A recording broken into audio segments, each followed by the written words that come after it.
Bonjour et bienvenue dans ce programme spécialement dédié à trouver la paix en temps de crise. Le but ici est d'accompagner celles et ceux qui le souhaitent dans les temps difficiles de notre vie.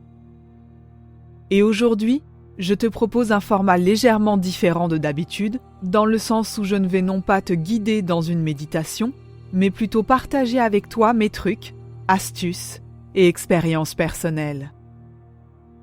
Lors de notre dernière session de méditation guidée, nous avons pratiqué un exercice de pleine conscience, basé sur notre respiration, afin de calmer notre esprit et de revenir dans le moment présent. Aujourd'hui, j'aurais aimé partager avec toi 3 trucs que tu peux utiliser dans ta vie quotidienne pour justement calmer ton esprit et revenir dans l'instant présent en simplement quelques minutes, voire même secondes, sans séance de méditation. Est-ce que tu savais qu'entre 50 et 80 000 pensées par jour nous traversent l'esprit ? Comme tu as peut-être pu le remarquer par toi-même, nous sommes rarement dans l'instant T, vraiment présents à ce que nous faisons. Nous avons plutôt tendance à osciller entre anticiper le futur et ressasser le passé. Et c'est une habitude particulièrement nuisible pour notre bien-être en temps de crise, quand un futur incertain peut être source de stress et d'anxiété.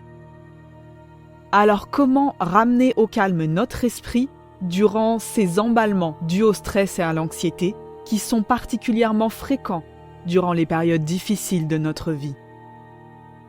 Eh bien, tout d'abord, la première étape est de parvenir à repérer que notre esprit s'emballe justement.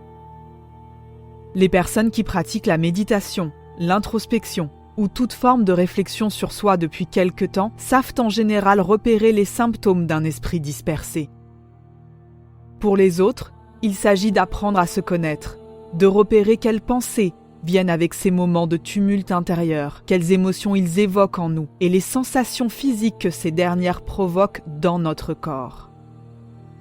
Pour moi, par exemple, un stress aura tendance à venir attaquer l'impression de contrôle que j'ai sur ma vie, ce qui va se traduire par une multiplication des pensées de type « il faut absolument que tu fasses ci » ou ça, suivi par des accès d'irritation ou de colère que je vais en général ressentir sous forme de chaleur physique localisée sur mon visage. Lorsque je ressens ces symptômes, je sais alors que quelque chose provoque du stress en moi et je peux m'atteler à ma routine de retour au calme. Cette routine commence toujours par un choix. Faire le choix conscient de reconnaître ces symptômes pour ce qu'ils sont, sans jugement, et de les adresser, au lieu de les ignorer ou de les refouler. Et faire ce choix constitue la partie la plus difficile de ce processus, même après des années d'expérience. Car ne te fourvoie pas sur ce point, notre esprit trouvera toujours quelque chose de plus urgent ou de plus distrayant à faire. Nous n'aurons pas toujours la force de faire ce choix. Parfois, nous serons trop fatigués, trop perturbés pour faire ce choix. Et c'est quelque chose qu'il nous faudra accepter et laisser partir, sans jugement, sans culpabilité.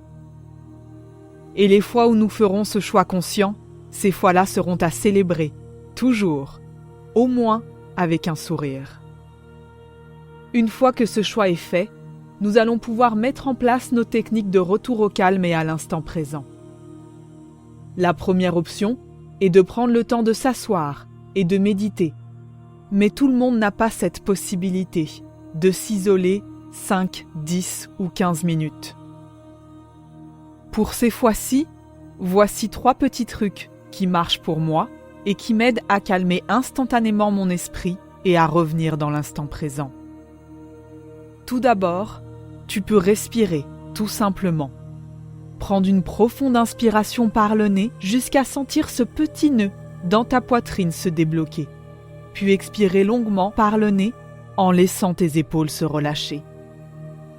Ensuite, tu peux prendre le temps de te connecter à tes sens, en listant très rapidement une chose que tu peux voir autour de toi, une chose que tu peux sentir, une chose que tu peux entendre, ce que tu peux goûter dans ta bouche en ce moment et ce que tu peux sentir sous tes doigts. Ou tu peux également choisir de te connecter à 1 ou 2 de tes sens seulement, ceux avec lesquels tu as plus d'affinité.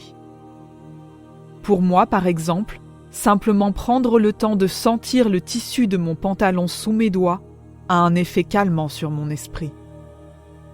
Et enfin mon préféré, particulièrement si tu es debout, tu peux prendre le temps de ressentir tes appuis au sol. Osciller légèrement d'avant en arrière ou de droite à gauche et ressentir ton poids basculer de tes orteils à tes talons ou de ton pied droit à ton pied gauche.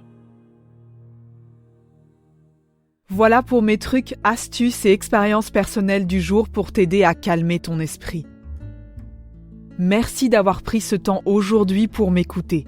Et n'hésite pas à partager dans les commentaires tes propres trucs et astuces pour revenir instantanément ou presque dans l'instant présent. Je te donne rendez-vous très vite pour la suite de ce programme consacré à trouver la paix en temps de crise.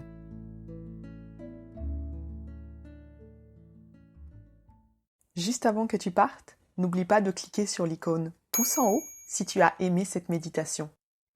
Et si tu veux être au courant à chaque fois que je poste une nouvelle méditation guidée, abonne-toi vite à ma chaîne. C'est très apprécié et ça m'aide à continuer.